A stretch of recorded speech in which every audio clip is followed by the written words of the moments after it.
औज़ुबिल्लाहिमिनश्शैतानिर्रजीम बिस्मिल्लाहिर्रहमानिर्रहीम। जी my dear students, आज का जो हमारा लेक्चर है lecture number 2 chapter number 4 FSc chemistry part 1। आज के लेक्चर में हम लोग डिस्कस करेंगे factors affecting the London forces. इससे पहले हम लोगों ने देखा था कि लंदन फोर्सेस क्या हैं, जो कि नॉन पोलर और नॉन पोलर के दरमियान होती हैं। अब हमने इसको समझना है कि लंदन फोर्सेस स्ट्रॉन्ग कहाँ पर होती हैं। जैसे कि लास्ट लेक्चर में हमने देखा था फ्लोरीन और फ्लोरीन जो है दोनों के दोनों नॉन पोलर है, तो यहाँ पे लंदन फोर्सेस होंगे। इसी तरह से अगर आप देखें क्लोरीन और क्लोरीन क्या है, नॉन पोलर हैं, तो यहाँ पे भी लंदन फोर्सेस होंगी। इसी तरह से अगर हम ब्रोमीन और ब्रोमीन में देखें तो वहाँ पे भी क्या होंगी, लंदन फोर्सेस मौजूद होंगी। लेकिन एक बात यहाँ पे समझने वाली ये है कि लंदन फोर्सेस स्ट्रॉन्ग कहाँ पर होंगी। फ्लोरीन के केस में होंगी, क्लोरीन के केस में होंगी, ब्रोमीन के, आयोडीन के। तो कौन कौन से फैक्टर्स हैं जो कि लंदन फोर्सेस को अफेक्ट करते हैं। तो ये आपको पता है ये हैलोजेंस हैं, ये सारे के सारे डाई एटॉमिक होते हैं। डाई एटॉमिक का मतलब है F2Cl2 Br2 I2। आइए हम इसके कॉन्सेप्ट्स की तरफ चलते हैं। मैं कहता हूं अगर आपके पास एक ये एटम है इसमें पहला शेल है, ये सेकंड शेल है। दूसरी तरफ मैं आपको ये कहता हूं आपके पास ये एटम है, shell number 1, shell number 2, shell number 3 और ये हमारे पास आ गया शेल नंबर 4। अब मैं ये कहता हूं एक इसका इलेक्ट्रॉन यहाँ पर मौजूद है इस एटम के अंदर और एक इसमें इलेक्ट्रॉन मौजूद है। आप ये बताएं सबसे इजीली किसके इलेक्ट्रॉनिक क्लाउड को डिस्टर्ब किया जा सकता है, किसके इलेक्ट्रॉन को निकाला जा सकता है। आप कहेंगे डेफिनेटली सर बड़े वाले के एटम को आसानी से हम लोग डिस्टर्ब कर सकते हैं। क्यों? क्योंकि ये न्यूक्लियस से दूर है। जैसे जैसे न्यूक्लियस से दूर होता जाएगा इसकी फोर्स ऑफ अट्रैक्शन न्यूक्लियस पे क्या होती जाएगी, कम होती जाएगी। इसी तरह से अगर हम इसकी बात करें, ये न्यूक्लियस के बहुत ज्यादा करीब है, ये वाला न्यूक्लियस इसको अपनी तरफ अट्रैक्ट कर रहा है। Got it? अगर ये बात समझ आ गई तो आगे भी आपको बातें समझ आ जाएंगी। इसका मतलब ये हुआ एटम का साइज जितना लार्ज होगा उसका इलेक्ट्रॉनिक क्लाउड उतना इजीली डिस्टर्ब किया जा सकता है। अब मैं आपसे ये कहता हूं कि जरा देखें, अगर हम फ्लोरीन की बात करें F2 की, हम कहते हैं F2 जो है वो गैस है, हम कहते हैं Cl2 भी गैस है। लेकिन आपने देखना है दोनों में से किसका बॉइलिंग पॉइंट, मेल्टिंग पॉइंट कम है, किसका ज्यादा है। अगर हम Br2 की बात करें, हम कहते हैं Br2 जो है वो क्या है, आपके पास लिक्विड है और I2 क्या है, आपके पास सॉलिड फॉर्म में है। तो एक केस ध्यान से आपने समझना है। अभी आपको ये पता लगा है कि एटम का साइज जितना लार्ज होगा उसके इलेक्ट्रॉनिक क्लाउड को उतना इजीली डिस्टर्ब किया जा सकता है। ये जो इलेक्ट्रॉनिक क्लाउड को डिस्टर्ब करना है, दिस इज कॉल्ड पोलराइजेबिलिटी। इसे क्या कहते हैं हम लोग, पोलराइजेबिलिटी।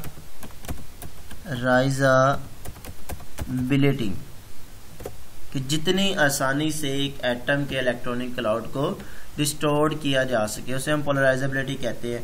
अब आपको ये पता है हैलोजेंस का ताल्लुक किससे है, ग्रुप 7A से है,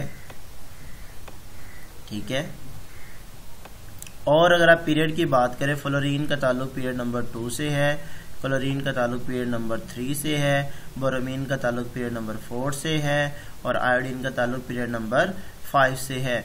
अब ध्यान से एक बात समझिएगा, जो पीरियड नंबर होता है वो इंडिकेट करता है, पीरियड नंबर इंडिकेट करता है नंबर ऑफ शेल्स को, और जो ग्रुप नंबर होता है ये इंडिकेट करता है number of electrons in valence shell. अगर मैं फ्लोरीन के बनाना चाहूँ, ये जरा देखिएगा इसके कि कौन सा पीरियड नंबर है, पीरियड नंबर 2 है, तो इसमें टोटल शेल्स कितने आएंगे, इसमें 2 शेल्स आएंगे।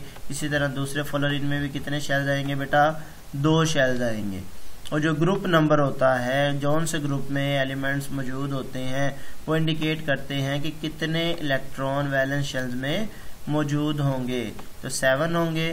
तो आइए हम ये देखते हैं, इसके 7 इलेक्ट्रॉन्स बना लिए हमने। इसी तरह से सेकंड फ्लोरीन के भी वैलेंस शेल में कितने होंगे, 7 इलेक्ट्रॉन मौजूद होंगे।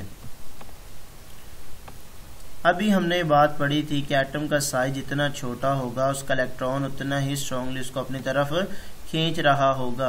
अगर हम बात करें यहाँ पे ये वाला फ्लोरीन अपने इस वाले इलेक्ट्रॉन को अपनी तरफ स्ट्रांगली खींच रहा है, ये वाला फ्लोरीन भी इस वाले इलेक्ट्रॉन को अपनी तरफ स्ट्रांगली खींच रहा है, तो इनमें बॉन्डिंग तो होती है लेकिन बहुत वीक होती है क्योंकि इनकी पोलराइजेबिलिटी बहुत कम होती है। जितना साइज बढ़ेगा उतनी पोलराइजेबिलिटी बढ़ेगी, जितनी पोलराइजेबिलिटी बढ़ेगी लंदन फोर्सेस स्ट्रॉन्ग होंगी। लंदन फोर्सेस अगर स्ट्रॉन्ग होंगी तो हम कहेंगे कि उस चीज़ का बॉइलिंग पॉइंट बाकियों की निस्बत क्या है, ज़्यादा है। अगर यहीं पर हम आयोडीन की बात करें तो इसमें कितने शेल्स बनाएंगे, देखें ज़रा, शाबाश 5 है, तो 1 2 3 4 ये 5 शेल्स हमने आयोडीन के बना दिए। दूसरी तरफ दूसरा आयोडीन जो होगा उसके भी कितने बनेंगे 5 1 2 3 4 और ये आपके पास आ गया 5। अब लास्ट वाले शेल में कितने इलेक्ट्रॉन मौजूद हैं, 7 मौजूद है। तो हम अभी एक एक ड्रॉ कर लेते हैं जिन्होंने बॉन्डिंग करनी। अब ये वाला इलेक्ट्रॉन अगर आप देखें और इसका ये वाला इलेक्ट्रॉन अगर आप देखें तो ये न्यूक्लियस से बहुत ज़्यादा दूर आ चुका है, जिसकी वजह से इसकी पोलराइजेबिलिटी क्या हो चुकी है, ज़्यादा हो चुकी है। ये भी न्यूक्लियस से क्या हो चुका है, दूर आ चुका है। अब इन्होंने बॉन्डिंग अपने ही एटम के साथ करनी है तो इनको ज़्यादा चांस मिल गया है बॉन्डिंग का। तो हम कहेंगे जो फ्लोरीन है वो गैस है क्योंकि उसकी पोलराइजेबिलिटी कम है। पोलराइजेबिलिटी कम होने का मतलब है उसका इलेक्ट्रॉन उसी के जो न्यूक्लियस है उसकी तरफ ज़्यादा अट्रैक्ट हो रहा है। लेकिन आयोडीन की बात करें, आयोडीन का साइज लार्ज होता है, लार्ज साइज होने से इलेक्ट्रॉन दूर चले जाते हैं जिसकी वजह से उनको डिस्टर्ब करना आसान है। डिस्टोर्शन को ही पोलराइजेबिलिटी कहा जाता है। जितनी पोलराइजेबिलिटी होगी हम कहेंगे कि उस चीज़ के अंदर लंदन फोर्सेस उतनी स्ट्रॉन्ग होंगी। अगर लंदन फोर्सेस स्ट्रॉन्ग होंगी तो हम कहेंगे मेल्टिंग और बॉइलिंग पॉइंट भी उसके क्या होंगे, ज़्यादा होंगे। इस वजह से फ्लोरीन का मेल्टिंग पॉइंट कम है क्लोरीन से, क्लोरीन का कम है ब्रोमीन से, और ब्रोमीन का कम होता है आयोडीन से। अगर क्वेश्चन आ जाए fluorine is a gas, iodine is a solid, तो आपने क्या आंसर करना है, क्योंकि फ्लोरीन की पोलराइजेबिलिटी कम है और आयोडीन की पोलराइजेबिलिटी क्या होती है, ज़्यादा होती है। इसी वजह से मेल्टिंग और boiling points from top to bottom क्या होते हैं, ज़्यादा होते हैं। एक ही कॉन्सेप्ट है क्योंकि ऊपर से नीचे आते हुए पोलराइजेबिलिटी इनकी ज़्यादा होती है। इसी तरह अगर आप नोबल गैसेस की बात करें वो मोनोटॉमिक होती हैं, वो किसी से रिएक्ट नहीं करती। तो इस केसेस में भी वो मोनोटॉमिक होने की वजह से टॉप टू बॉटम उनकी पोलराइजेबिलिटी बढ़ती है और मेल्टिंग और बॉइलिंग पॉइंट्स ऊपर से नीचे आते हुए उनके क्या होते हैं, ज़्यादा होते हैं। अगर हीलियम की और नियॉन की बात करें तो नियॉन का बॉइलिंग पॉइंट ज़्यादा होगा किससे, हीलियम से, ठीक है। इसी तरह आर्गोन का ज़्यादा होगा किससे, नियॉन से, और जीनॉन का ज़्यादा होगा किससे, क्रिप्टॉन से, ठीक है। इसी तरह रेडॉन का क्या होगा, सबसे ज़्यादा होगा। अगर आपने इस ग्रुप को ना याद रखना है, इसे कहते हैं ग्रुप 8A या ज़ीरो ग्रुप भी कहा जाता है। ज़ीरो ग्रुप इसलिए कहते हैं क्योंकि ये किसी के साथ रिएक्ट नहीं करते, इनकी जो ऑक्सीडेशन स्टेट होती है वो क्या होती है, वो ज़ीरो होती है। अगर आपने इस पूरे ग्रुप को याद रखना है तो आप ऐसे याद रख सकते हैं, हानि और हानि सिंह को लग गई चोट और वो गया हॉस्पिटल में, वहाँ केमिस्ट बैठा हुआ था, हानि और करवाए एक्सरे, तो उसने क्या करवाया, एक्सरे करवाया। XE का मतलब एक्स और RN का मतलब रे, हानि और करवाए एक्सरे। तो इनका भी boiling point top to bottom ज़्यादा होता है। फातिमा कल बारिश आई, फातिमा कल बारिश आई, उसमें हमने आपको पीरियड नंबर के बारे में बताया। पीरियड नंबर ऑफ शेल को जाहिर करता है, ग्रुप नंबर ऑफ इलेक्ट्रॉन्स को जाहिर करता है। ओके बेटा, तो इसका मतलब ये हुआ टॉप टू बॉटम अगर मूव करें पोलराइजेबिलिटी बढ़ती है, पोलराइजेबिलिटी के बढ़ने से लंदन फोर्सेस स्ट्रॉन्ग होंगी। अगर लंदन फोर्सेस स्ट्रॉन्ग होंगी तो क्या होगा, मेल्टिंग और बॉइलिंग पॉइंट भी क्या होंगे, ज़्यादा होंगे।